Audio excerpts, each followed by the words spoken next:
साथियों, अब तो देश के अंदर हर आदमी ये बात समझ चुका है, हर इंसान ये बात समझ चुका है कि जैसे ही कोई राजनीतिक गतिविधि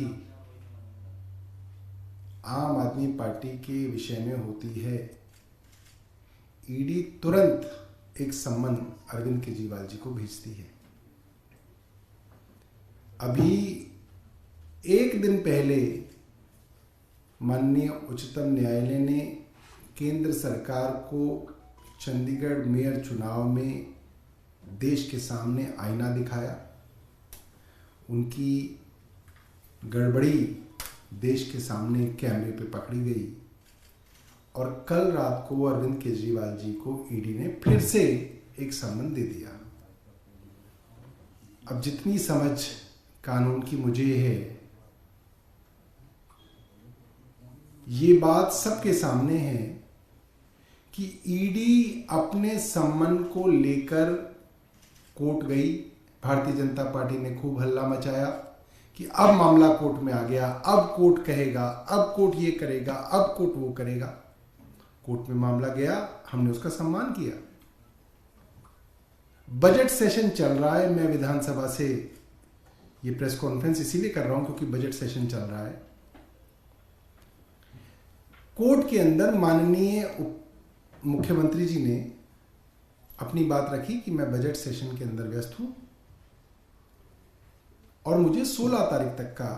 कोर्ट ने भी पाया कि अगर एक राज्य के मुख्यमंत्री कह रहे हैं कि मेरे यहां बजट सत्र चल रहा है, बजट पास करना जरूरी है, 2 करोड़ लोगों का मामला है, कोई आदमी अपनी विषय में बात नहीं कर रहा है, 2 करोड़ लोगों के राज्य का मामला है, बजट पास करना है, तो न्यायालय ने उनको 16 तारीख दी।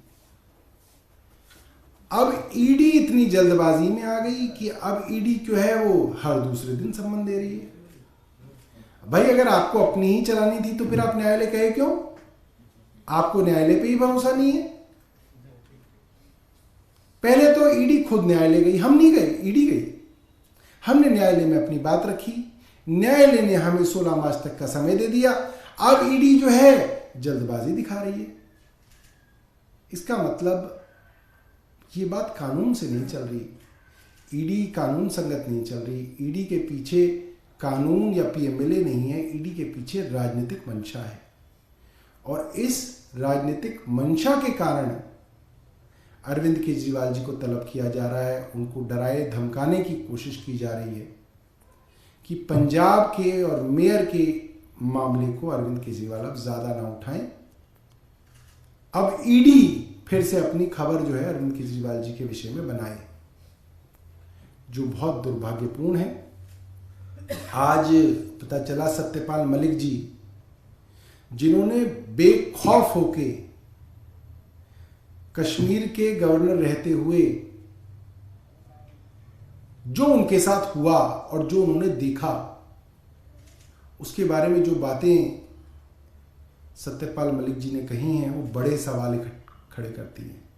चाहे वो भ्रष्टाचार का मामला हो, चाहे वो पुलवामा का मामला हो, उन्होंने बड़े सवाल जो है केंद्र सरकार के सामने खड़े किए थे और आज सीबीआई उनके यहां छापा मार रही है।